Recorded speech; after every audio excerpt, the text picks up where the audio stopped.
आज भारत में सिर्फ चिकन खाया जाता है मांसाहारी के through.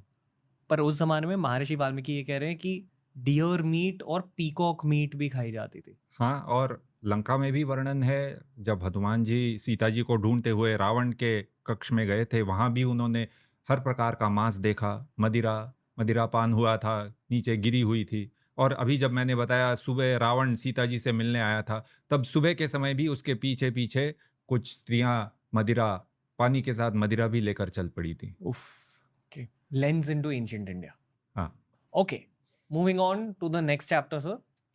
Hanuman ji specific, specially वो कहानी जब उनकी साइज बदल जाती है हाँ, और वो लंका की ओर एक छलांग मारते हैं। हाँ। बहुत सारे लोगों का रेफरेंस वो जापानीज एनिमेशन है, जब वो एक पार्ट करके खुद की साइज बदल देते हैं और फिर एक छलांग मारते हैं। बट वाल्मीकि जी क्या कह रहे हैं ये भी बताइए। ये सुंदरकांड का पहला सर्ग है, हुँ। जब हनुमान जी लंका जाते हैं। हाँ जी। और ये पिक्चर तो हम सभी ने देखी है, चाहे वो जापानीज़ रामायण हो या किसी मंदिर में चित्र हो, हनुमान जी उड़ते हुए जा रहे हैं। हुँ। तो अभी हमने कहा कि ये इतिहास है, तो वास्तव में क्या हुआ था? क्या वे उड़ते हुए गए थे? कई लोग मानते हैं कि उनके पास योग शक्ति थी, तो योग शक्ति से वे उड़कर गए थे। तो पहली बात तो हनुमान जी की योग शक्तियों के बारे में वाल्मीकि रामायण में कोई उल्लेख नहीं है। योग शक्ति, सिद्धि ऐसा नहीं कहा है। और हनुमान जी से पहले जब पूरा वानर दल दक्षिण के तट पर आया था अंगद के नेतृत्व में, तब उन्होंने देखा कि उन्हें लंका जाना है। लंका तक जाने का जो अंतर था वो 100 योजन था। अभी 100 योजन आजकल कन्वर्ट करके क्या होगा वो हम एग्जैक्टली नहीं कह सकते, लेकिन बहुत दूर का अंतर था। क्षितिज होराइजन के भी पार लंका जाना था। अंगद ने पूछा सभी वानरों को कि कौन जा सकता है? ब्रुवध्वम यस्य या शक्ति प्लवने, बोलो किसकी कितनी शक्ति है? तब कोई बोला कि मैं 40 योजन जा सकता हूं, कोई बोला 50, और कोई 60, 70 या 80। जाम्बवान बोले मैं 90 योजन जा सकता हूं। और अंगद ने कहा मैं 100 योजन जा तो सकता हूं, लेकिन वापस आने की क्षमता नहीं है, स्टेमिना नहीं है।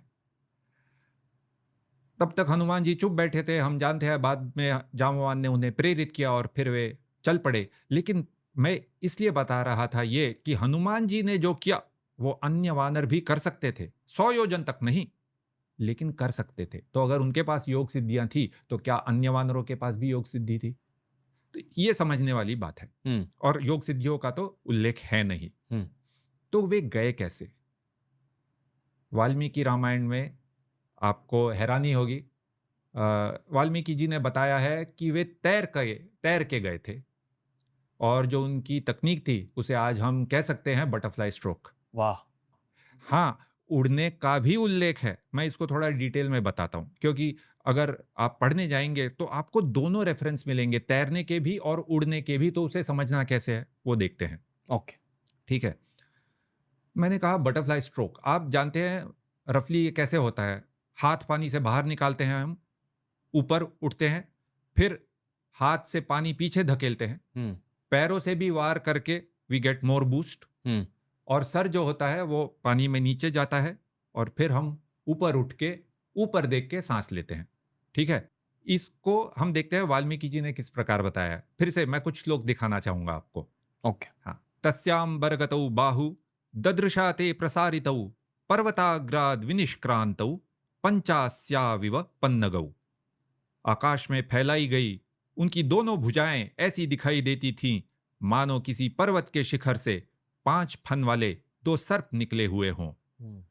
वो ऊपर हाथ उठाते थे और उनके हाथ सांप की तरह दिखते थे, जिसके 5 हेडेड स्नेक्स, हुँ। 5 फनों वाला सर्प। तो हाथ ऊपर उठाए और ये भी कहते हैं मैं पानी को धकेल दूंगा बाहुवेग प्रणुन्नेन ऊरुजंघा वेगेन। बाहुओं भुजाओं के वेग से पीछे धकेलूंगा और पैरों से आघात करूंगा। हुँ।